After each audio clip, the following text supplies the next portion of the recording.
Elizabeth Taylor was one of the most famous women who ever lived. She spent 70 years under the brightest lights Hollywood could shine. But her 4 children made a shocking decision.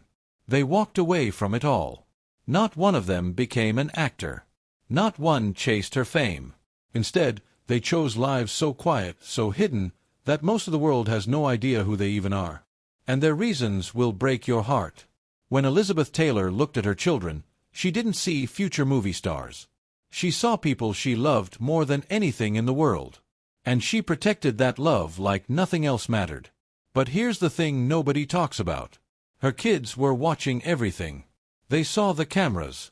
They saw the chaos. They saw what fame actually cost. And they made a choice that Elizabeth Taylor herself never got to make. 4 children. 4 completely different paths. One became a sculptor. One became a healer. One walked away to a commune in the middle of nowhere. One married into a fortune so dark that it changed the entire family's history. Each of them lived a childhood that would have broken most people. But somehow, they survived it. And what they built instead of following in their mother's footsteps might be more impressive than anything Hollywood could have offered them. This isn't a story about fame. This is a story about choosing something else entirely. This is about 4 people who had access to everything and decided they wanted nothing to do with it. And if you think their lives are boring compared to their mother's, you've never heard what actually happened to them.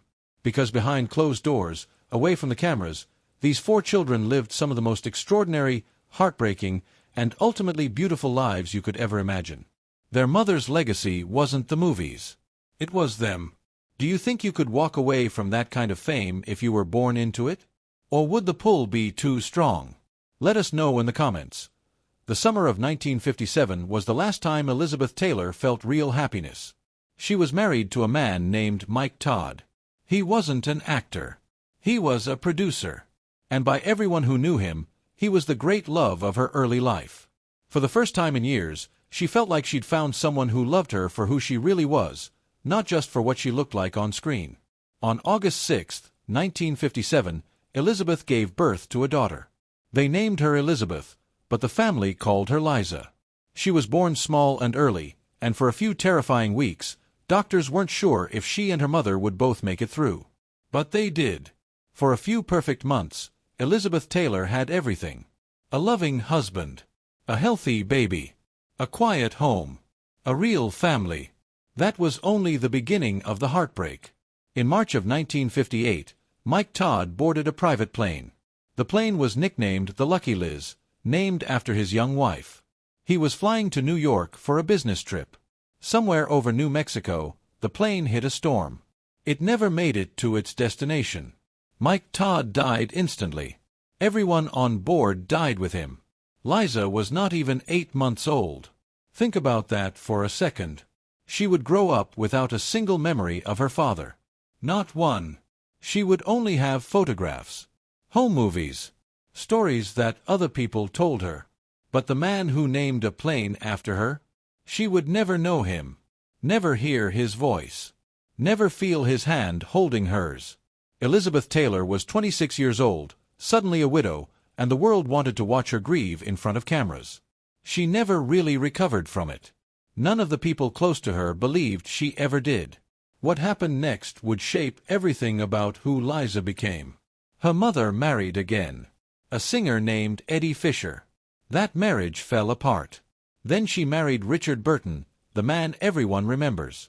And Burton became something close to a real father for Liza. The bond between them was genuine. It lasted longer than the marriage. But as her mother's life kept moving faster and faster, Liza did something nobody expected. While her mother thrived on attention, Liza pulled away from it. People who knew her described her as quiet, watchful, more comfortable with horses than with people. She never tried to use her mother's fame. She never chased Hollywood. Instead, she picked up a tool that had nothing to do with cameras. She picked up a chisel. But what she created with those hands would eventually earn her respect in a world where fame meant absolutely nothing. Liza trained seriously as a sculptor. She worked mostly in bronze. And she was genuinely talented. Not famous because of her mother talented. Genuinely talented. the kind of talent that takes years and years of study to develop. She learned anatomy. She studied movement. She spent countless hours just watching horses in a field before she ever touched a block of clay. Because if you get the proportions wrong, even slightly, the whole thing falls apart. The sculpture stops feeling alive. It becomes just cold metal. People in the art world said she never once traded on her last name. Most of the people she worked with for years had no idea who her mother was. They didn't know until someone else mentioned it casually. Her reputation was built entirely on the quality of her work. Nothing else. That was only the beginning of her rebellion against fame. In 1984, she married an artist named Hap Tai. The two of them bought a large property in the Hudson Valley in New York. About as far from Beverly Hills as you can possibly get. They raised 2 sons together. Quinn was born in 1986. His brother Ree came 4 years later. And here's where her life gets really interesting. Her 2 sons grew up with almost no idea who their grandmother was. Not as a global icon. Not as the most photographed woman in the world. To them, she was just the woman who showed up for birthdays. The woman who asked hard questions about school. The woman who was just a grandmother. People who lived near them described watching a quiet, almost invisible presence. A woman who kept to herself. A woman whose connection to one of the most famous families on the planet only became obvious if you looked closely at her face. If you noticed the resemblance. Then everything went wrong. But there's a twist here that almost nobody knows about. But her art only deepened with time. One of her most powerful pieces was a life-sized bronze sculpture of a rescue dog. And here's the part that matters. She cast it using material recovered from the wreckage of the World Trade Center. This was after September 11th. It wasn't a commissioned piece. Nobody paid her to make it. She made it because she felt something watching that tragedy unfold on television. She needed to create something to honor the search and rescue teams. That's who Liza really was. Not her mother's daughter. A woman creating meaning from pain. Later, her focus shifted. She began working directly with an elephant orphanage in South Africa. She built entire exhibitions around the animals she came to know there. Her sons followed her example. One became deeply involved in running their grandmother's AIDS foundation. The other pursued music while serving as an ambassador for the same cause. They inherited her instinct for helping. Not her hunger for attention. In the early 1960s, Elizabeth Taylor decided to adopt a child from Germany. A little girl named Maria, born in Munich in the summer of 1961. Maria's early life had already been shaped by hardship before Taylor ever entered the picture. She'd been placed for adoption as an infant. And she was born with something that doctors said might never be fixed. A serious hip deformity. The kind of condition that, left untreated, would leave a child in constant pain. A permanent limp. Maybe worse. Most people would have walked away. Most adoptive parents would have chosen a healthy child. Elizabeth Taylor didn't. According to people close to her at the time, she specifically wanted this particular child. Not despite the condition. Because of it. She told friends she believed she could help her. That she wanted to lean directly into the challenge. That detail tells you everything about who Elizabeth Taylor actually was as a mother. The adoption process was still happening when Taylor's marriage fell apart. When she married Richard Burton in 1964, he stepped in and completed the legal adoption himself. He became Maria's father in every way that mattered. She took his name. She was raised as Maria Burton. And then came the hardest part. To fix her hip, Maria went through surgery after surgery after surgery. By some counts, close to 20 separate operations. Each one requiring recovery time. Each one carrying serious risks. Each one asking a small child to be brave in ways most adults never have to be. Think about what that actually means. While her brothers and sister were at school plays. While they were riding horses. While they were doing normal kid things. Maria was recovering. Learning how to walk again. Spending weeks in casts. Spending months in braces. Starting over. Again and again. Year after year. And yet, nobody in that household treated her like she was fragile. Nobody set her apart. Elizabeth Taylor made a deliberate choice to include her in everything. Every family portrait, every trip, every moment. She refused to let the medical reality define how Maria saw herself. Maria was simply one of 4 children. Not different. Not special in a sad way. Just part of the family. But things were about to get more complicated. As an adult, Maria moved into design work, fashion, clothing. She stayed involved in her mother's charitable causes. Her personal life, though, carried real turbulence. She married a man named Steve Carson. They had a daughter together, Elizabeth, who goes by Liza. That marriage lasted almost 2 decades before it ended. Then she remarried in 2002 to a man named Tom McCann. They had a son together. But that marriage also fell apart a few years later in 2004. Some reporting from that period suggests the split involved real tension. Accusations were made about family resources and how they factored into the dispute. Maria and her representatives pushed back hard at the time. It's the kind of painful, complicated family history that almost never makes it into the polished stories. But it was very real for the people living through it. Christopher Edward Wilding was born on February 27, 1955. He shared his birthday with his own mother, which always felt like a strange cosmic connection. He was the younger of Elizabeth Taylor's 2 sons from her marriage to the British actor Michael Wilding. As a boy, he appeared briefly in one of his mother's films in 1967 alongside Richard Burton. He remembered it clearly.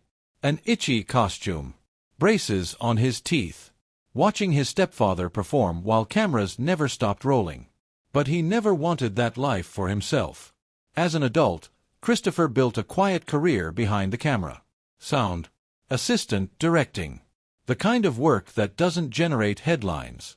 The kind of work where nobody cares who your mother is. Colleagues on film sets had no idea he was the son of Elizabeth Taylor.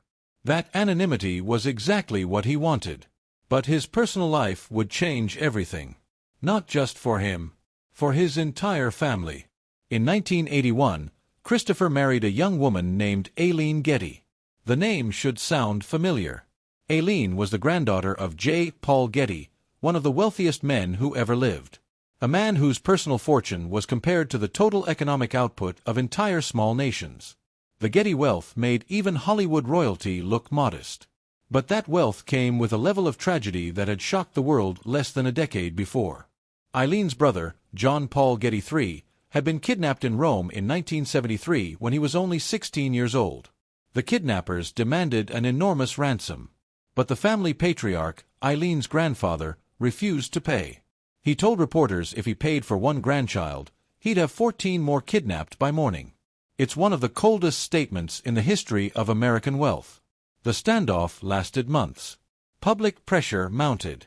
And then the kidnappers did something horrifying. They hurt the teenager badly. They sent evidence of the injury to an Italian newspaper. They sent a note warning worse would come. Only then did the family relent. A reduced ransom was paid. The young man was released after 5 months in captivity. He survived. But he was broken. The carefree spirit everyone knew was gone. Replaced by something far more guarded. He struggled with substance use for years. In his mid-20s, he suffered a medical crisis that left him with permanent disabilities. Aileen carried all of that pain into her marriage with Christopher. She later said it left her with a lasting suspicion of wealth itself. Money was supposed to buy protection. It clearly hadn't. The couple had 2 sons together. And for a while, it looked like they might build something stable. Then everything changed.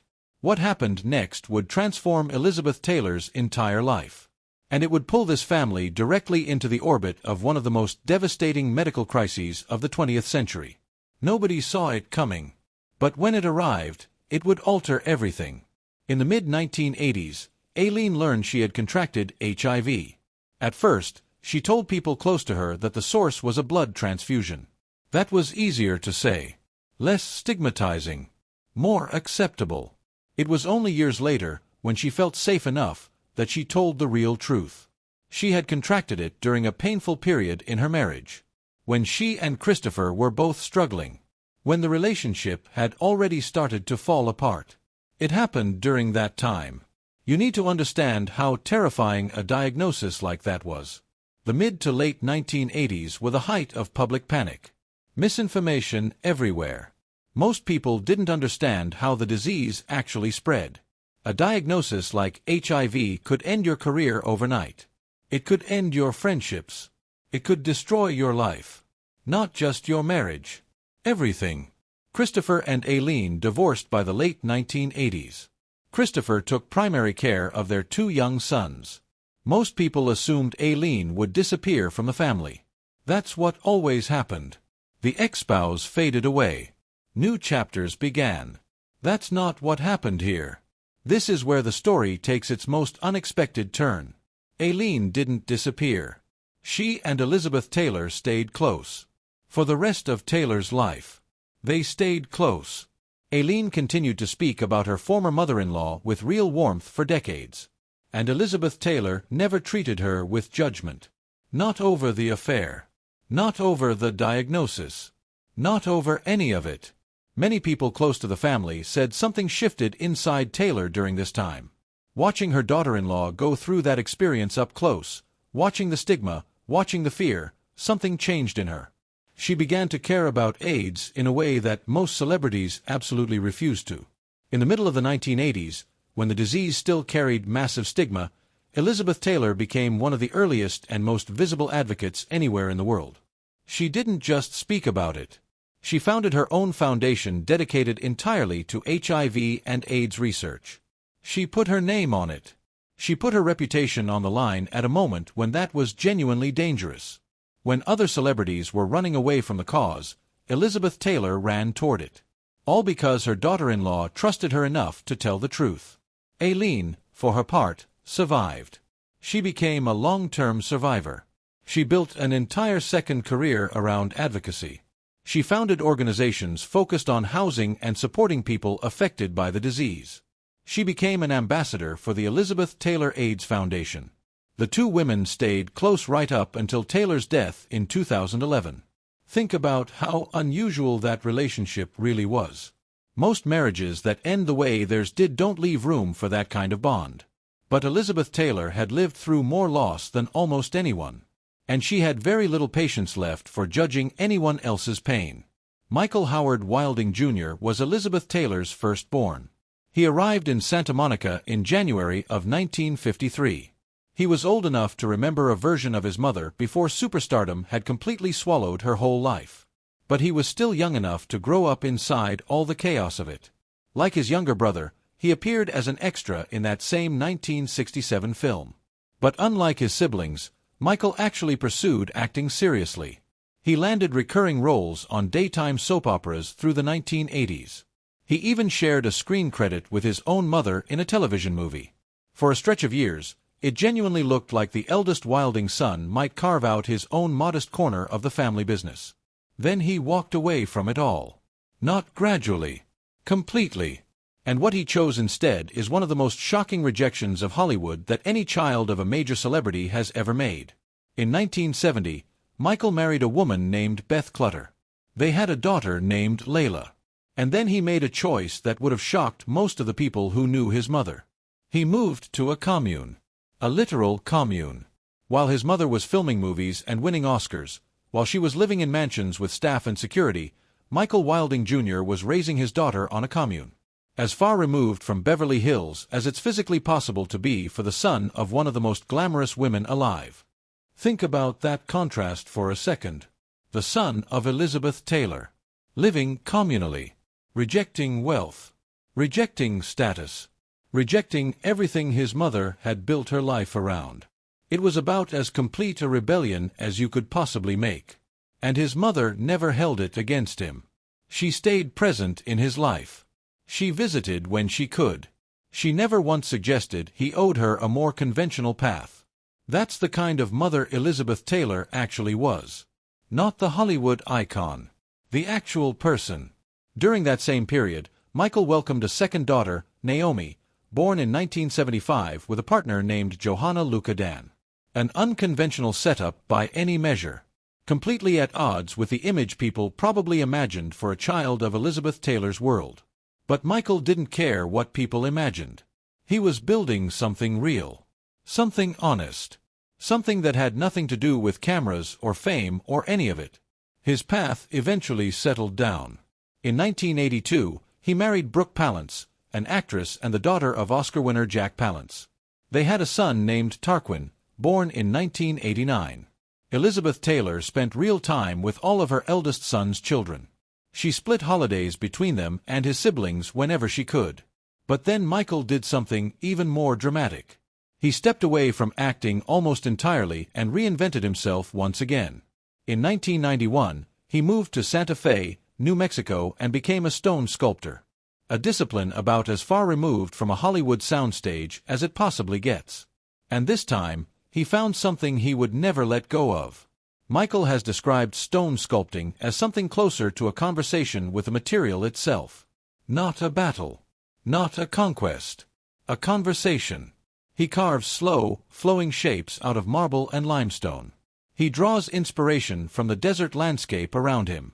He's drawn to the forms that occur naturally when earth, wind, and water are left alone to shape something over long stretches of time.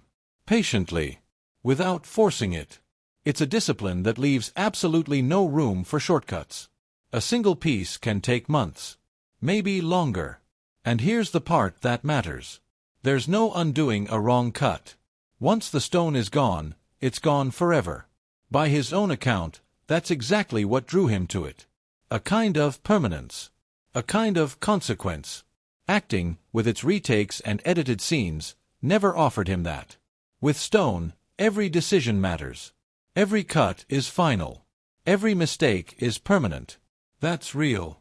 There's something almost poetic about the eldest son of the most photographed woman of the 20th century choosing a craft that offers absolutely none of the instant visibility his mother had. A film reaches millions the moment it's released. A television appearance is seen the same night it airs. A stone sculpture takes months of patient physical work. Months of chipping away at something far larger than the finished piece. With no guarantee anyone outside a handful of gallery visitors will ever see it up close. That slowness is exactly what drew him to it. That career is still active today. Michael continues to show his work through galleries in both Santa Fe and Los Angeles. His sculptures have appeared in exhibitions as recently as this year. Now in his early 70s, he remains one of the more publicly visible of Taylor's 4 children. But visible within the art world. Not the entertainment press. He's kept a low profile in Hollywood for decades. All 3 of his children eventually became involved with the Elizabeth Taylor AIDS Foundation. They continued the philanthropic thread their grandmother started back in 1991. One of them has spoken publicly about what their grandmother meant to them. They described a sense of pride simply from being connected to a woman they saw as a genuine leader. Not just a famous face. A real leader who made real choices. Before we show you where all 4 of them are today, subscribe because stories like this prove that legacy isn't about fame. It's about the choices you make. It's about the people you love. It's about what you choose to create with your life when the world is watching. More than a decade has passed since Elizabeth Taylor died in March of 2011 at the age of 79. All 4 of her children remained connected to one another. Connected to the legacy she left behind. Even as each of them built adult lives largely outside the spotlight that defined every single day of hers. They didn't disappear into their own worlds. They stayed together. They stayed present.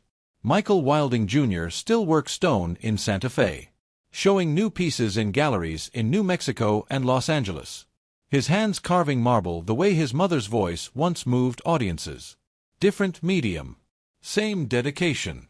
Same refusal to take shortcuts. Christopher Wilding lives quietly, connected to the film industry behind the scenes, holding on to pieces of his mother's history that matter to him personally. Not her Oscars on display. Not her fame on a shelf. One single Academy Award. The very first one she ever won. Not displayed for visitors. Simply kept close. The way a person keeps something that matters more to them than to anyone else. Liza Todd continues sculpting on her property in upstate New York.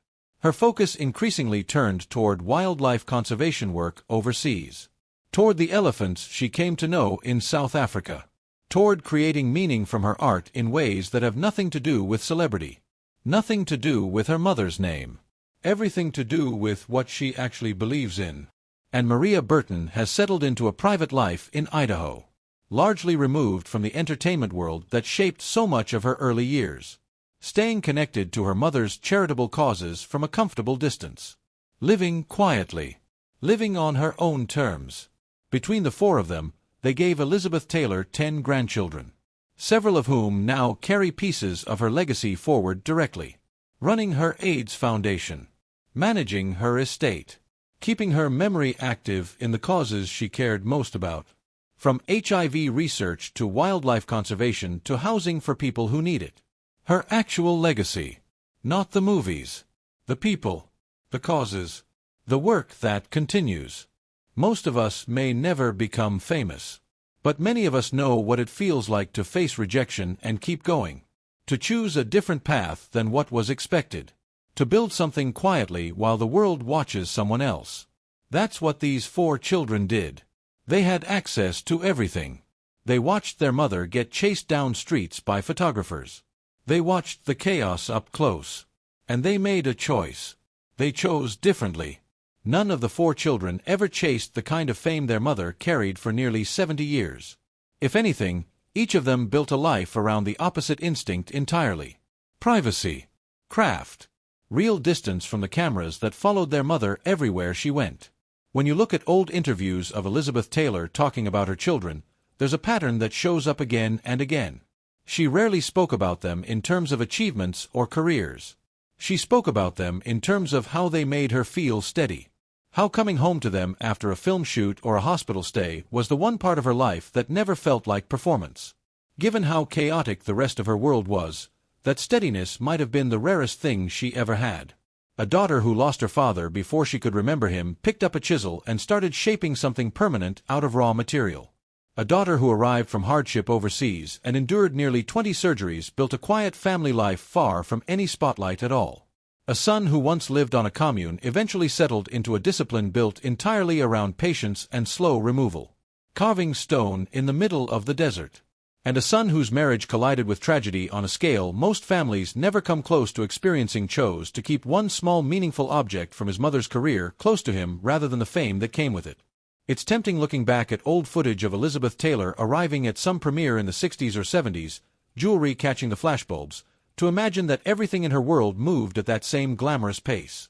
But somewhere behind that image, 4 children were doing homework, getting into arguments with each other, healing from surgeries, quietly deciding, each in their own time, exactly how much of that world they wanted to carry forward into their own lives. Not much of it, as it turned out. And maybe, given everything they each went through to get there, that was always the plan. A slow, deliberate walk away from the noise towards something quieter and entirely their own. Elizabeth Taylor spent her entire career in front of more cameras than almost anyone in the history of American entertainment. Her 4 children spent their adult lives for the most part quietly and deliberately staying out of the frame. Given everything each of them lived through to get there, it's hard not to see that as a legacy all its own. Maybe even the most meaningful one she left behind. The choice to walk away. The courage to choose something different. The wisdom to know that fame isn't everything. And the strength to build lives that actually mattered on their own terms. If stories about real people, real choices, and real consequences fascinate you, hit that subscribe button because we upload stories like this every single week. Stories about the people behind the fame. The choices nobody talks about. The lives that matter most when the cameras finally turn away. Thank you for watching. We'll see you in the next one.